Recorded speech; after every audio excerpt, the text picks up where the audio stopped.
As I said, that offer that I had made to the students in Rondebosch, perhaps one of those students went back to Israel.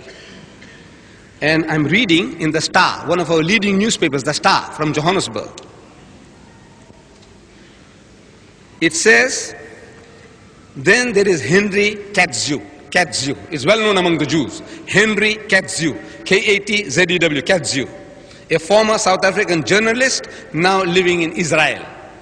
Henry Katzew, who reported in the leading daily, the Star, dated the 5th of December 73, under the caption, "For Israel, a perpetual specter of war." Always the war, the sword of Damocles on their heads.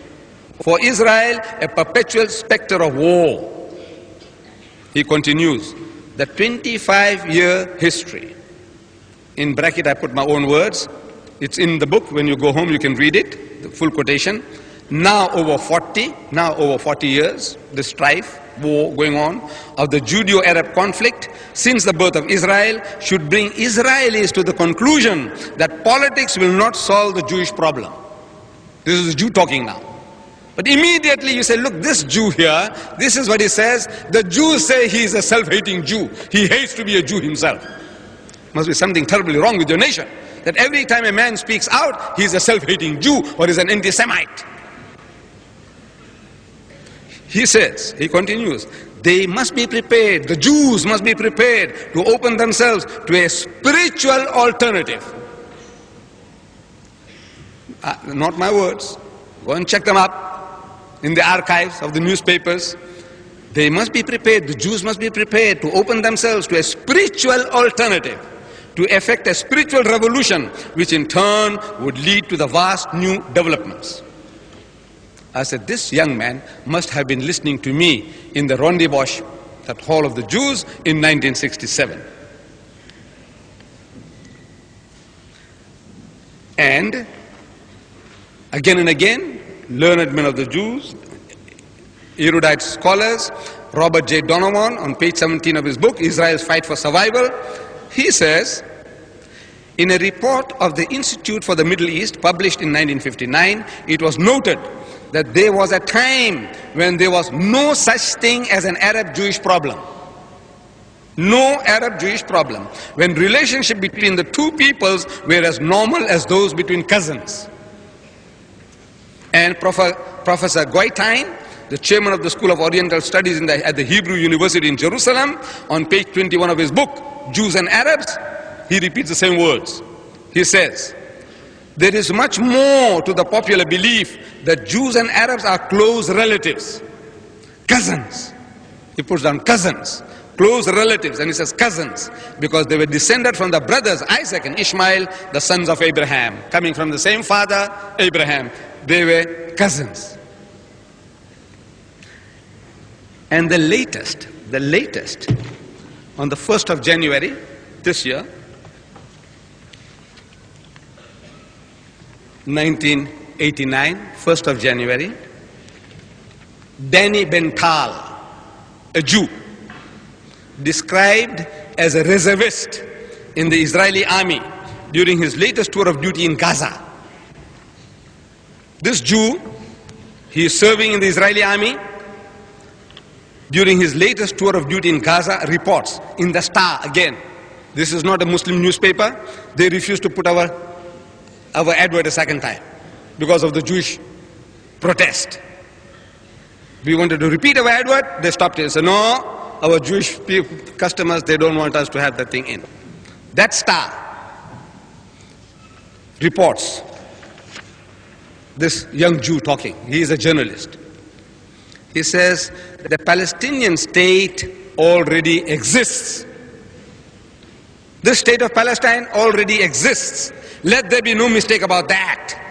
It exists in Jabaliyah and Shati, in the mosques and in the mind. In the mind of the people, this Palestinian state is there.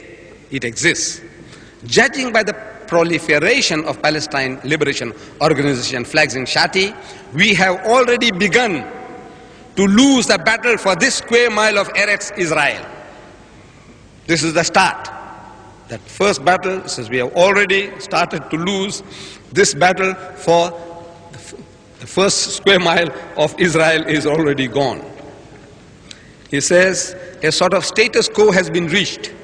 They have nothing to lose. The Palestinians have got nothing to lose. From this point on, life is cheap. By God, life is cheap when you know what you're fighting for. They are fighting for their independence, their national identity, their pride. He continues, for all the fear we inspire in the local populace, we no longer maintain absolute control over their lives, no longer maintain absolute control over their lives. The symptoms of eventual defeat for the Jews are already obvious. Who is he? A self-hating Jew, an anti-Semite. Say so. I want the guys who can say, look, this guy's an anti-Semite. He is a man serving the Israeli army and reported in one of the most leading newspapers of South Africa, the Star. Not in a Muslim newspaper in Saudi Arabia. He says, he continues, we catch a rock-throwing child throwing stone, probably no more than 12 years. No more than 12 years old. In his eyes, I detect a certain pride behind the fear of what is about to happen to him. Soldiers start shouting, hit him, smash his head in, break his arms, so he won't throw stones again. Teach him a lesson. He continues, this from soldiers who only days before had been law-abiding and God-fearing citizens. This from people, days before, God-fearing people, law-abiding citizens, and God-fearing citizens of the state that was created in order to shelter Jews from exactly those sentiments. Why was, they say, why did they create Israel? Because they were being persecuted by the Christians. For 1,000 years, 6 million Hitler destroyed. They wanted a refuge to protect them from all these, kill the Jews, Christ killers. They killed our Lord, and they burned them, they raped their women, burned their homes. They wanted refuge and they got it. God gave it to them. Now, he said, these are the very people doing this.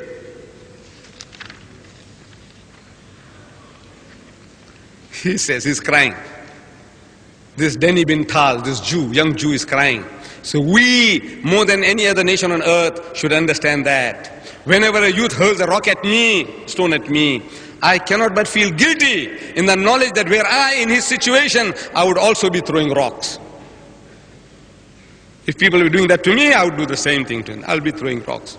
But how can I, a soldier, turn to him and say, as a Jew whose people have known so much suffering at the hands of others, I sympathize with you. How can I say that? He is a soldier of Israel. How can he say that? I sympathize with you for what you're doing to me. These children are beautiful.